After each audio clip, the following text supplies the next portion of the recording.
Hello students, आज हम लोग इस वीडियो के माध्यम से दिए गए अनसीन पैसेज को हल करें। बोर्ड की परीक्षा के अंतर्गत हाई स्कूल के कोर्स में 2 अनसीन पैसेज पूछे जाएंगे। एक छोटा सा अनसीन पैसेज होगा जिसमें 3 एमसीक्यूज टाइप्स के क्वेश्चंस पूछे जाएंगे, जिसका उत्तर आप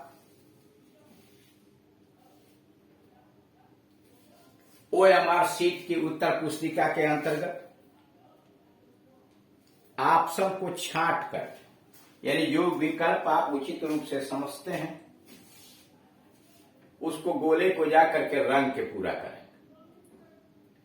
यानी हाई स्कूल की परीक्षा में अब 2 तरह के प्रश्न होंगे। 20 प्रश्न होंगे OMR सीट पर, जिसका उत्तर देना होगा। उसमें आधे क्वेश्चन बुक से, आधे ग्रामर से होंगे। ग्रामर वाले पोर्शन के अंतर्गत ये अनसीन पैसेज आएगा। उसमें 20 प्रश्नों के ऑप्शन दिए रहेंगे A, B, C, D करके।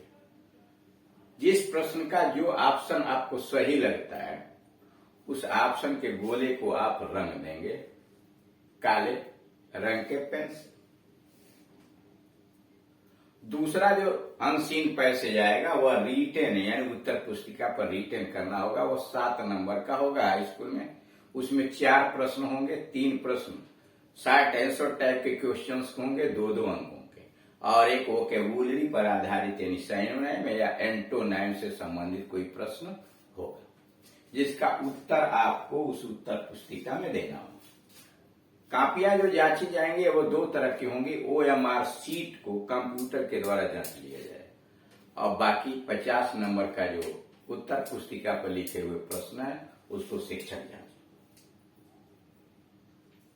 उसी प्रकार से इंटरमीडिएट की परीक्षा के अंतर्गत एक ही पैसेज 15 अंकों का होगा, जिसमें 7 प्रश्न पूछे जाएंगे।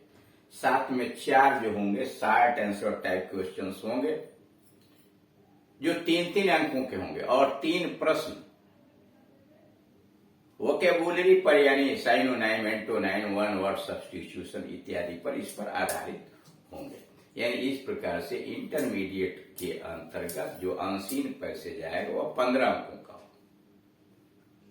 इसे आप समझ गए होंगे कि अनसीन पैसेज को हल करना कितना महत्वपूर्ण बात है। हाई स्कूल में 10 नंबर का, इंटरमीडिएट में 15 नंबर। अब इसको कैसे हल किया जाता है, उसमें क्या सावधानियां बरतनी चाहिए, इसके लिए पार्ट 1 से लेकर 3 और पार्ट 9 से लेकर 15 के बीच में जो वीडियो बनाए गए हैं उसमें विधिवत आपको समझाया गया है कि पैसेज को कैसे पढ़िए, उनका प्रश्न का उत्तर किस प्रकार से दीजिए। और बाकी यहाँ एग्जाम्पल्स दिए गए हैं। एमसीक्यू टाइप के क्वेश्चन जो पूछे जाएंगे वह उसका उदाहरण किस प्रकार का होगा।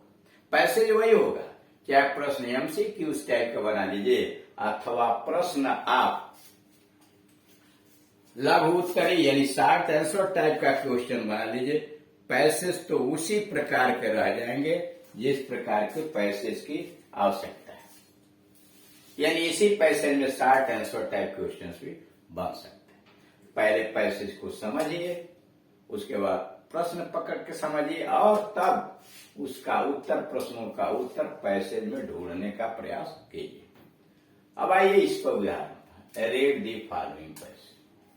नीचे के गद्य खंड को पढ़िए, केयरफुली, सावधानी पूर्वक पढ़िए, and answer the questions given below. और उसके नीचे जो प्रश्न दिया गया है उसे उसका उत्तर देने का प्रयास कीजिए, उसका उत्तर दीजिए। अब पैसेज देखिए। देयर वाज ए पॉटर, एक कुम्हार था, बर्तन बनाने वाला कुम्हार था।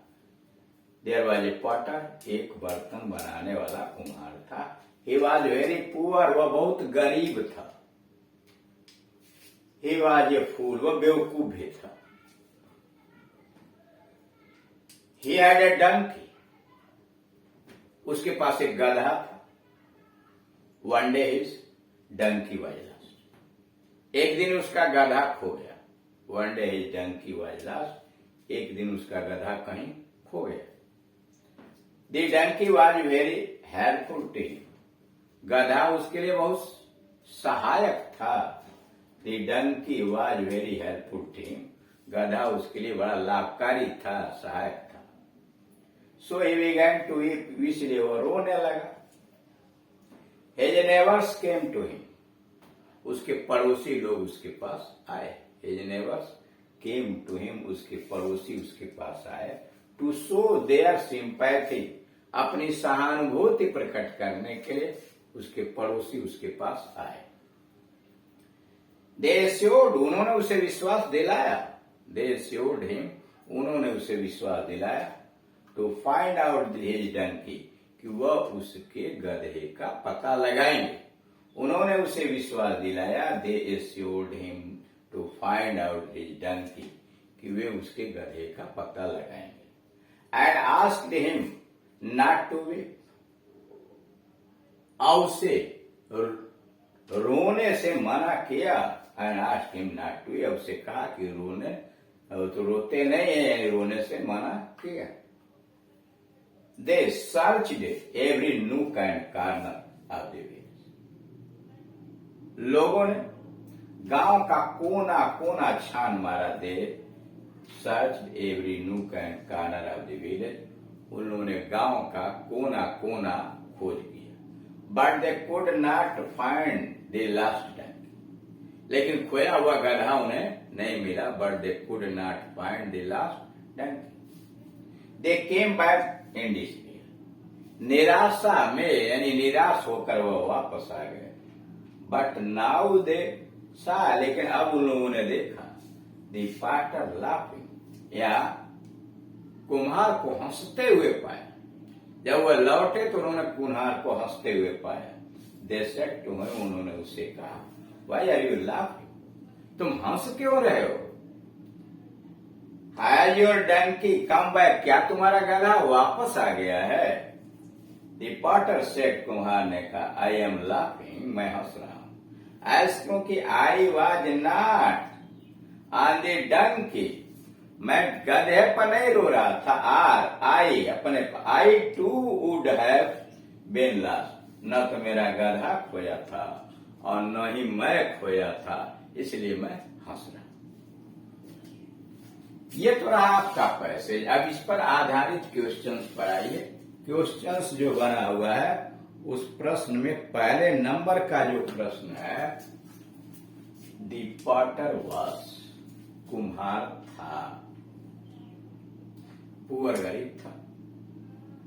पुअर एंड फुलिश, गरीब और बेवकूफ था।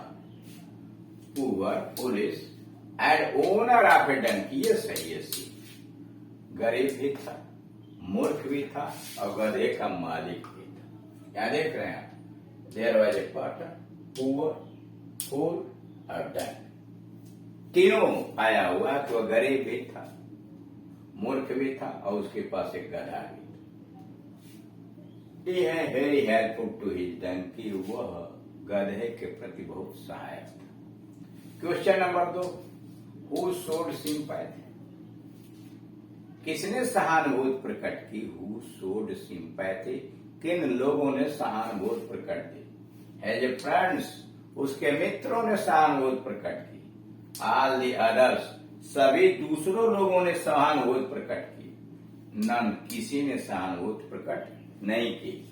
हिज नेबर्स, उसके पड़ोसियों ने सहानुभूति प्रकट की। ये आया हुआ है, इसलिए जब आप पैसेज में जाएंगे, दिया दूसरे पैसेज में, his neighbours came to him and show to their sympathy, तो इसलिए दूसरे का ऑप्शन हो जाएगा डी। प्रश्न नंबर 3, write the synonym of despair, क्या डिस्पेयर का समानार्थी बताइए। Write the synonym of despair, तो सिनोनिम का डिसअपॉइंटमेंट, निराशा होता है। बाकी तो यूं ही लिखा हो, आशा, पीस, शांति, सारो। तो ये डिस्पेयर का जो दूसरी मीनिंग होगी डिसअपॉइंटमेंट होगी, निराशा। तो इस तरह से देख रहे हैं कि एमसीक्यूज के उत्तर देने हो, एमसीक्यू टाइप के क्वेश्चन है, शॉर्ट आंसर टाइप, चाहे वो हाई स्कूल के हों या इंटरमीडिएट के। पैसेज को सावधानी पूर्वक पढ़ लीजिए, प्रश्नों को समझिए कि वह क्या पूछ रहा है, और तब उनका उत्तर उस पैसेज में छांटने का प्रयास कीजिए। उनको ढूंढिए कि उसका उत्तर वहां कहाँ मिल सकता है। और दोनों टाइप के क्वेश्चंस, चाहे वो हाई स्कूल के चाहे इंटरमीडिएट के, पैसेज तो वही रह जाते हैं। पैसेज तो उसी वही पैसेज हाई स्कूल में भी पूछा जा सकता है, वही पैसेज इंटरमीडिएट के प्रश्न पत्र में भी पूछा जा सकता है। क्वेश्चंस बदल दिए जाएंगे। अब जैसे मान लीजिए एमसीक्यू था, हमको इस पर प्रश्न बनाना होगा, तो मान लीजिए दिया there was a potter, he was very fool and was, तो what type of man was a potter, what type of man was a potter, कुमार किस प्रकार का आदमी था, तब लिखेंगे the potter was fool poor and the owner of a Dunki.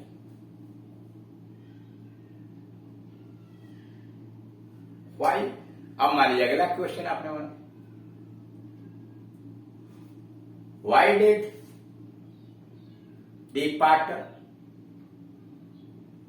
Begin to whip, why did, क्यों the potter begin to whip, या वाई वाज द पाटर विपिंग, कुम्हार क्यों रो रहा था, इसलिए रो रहा था कि उसका गधा खो गया था। The potter was weeping because a donkey has been lost, उसका गधा कहीं खो गया था, दी डंकी वाज लॉस्ट। इस तरह से इस पर प्रश्न बनाए जा सकते हैं। यानी अनसीन पैसेज को विधिवत पढ़िए, समझिए और उसका उत्तर देने से पहले क्वेश्चन को पढ़ के समझ लीजिए।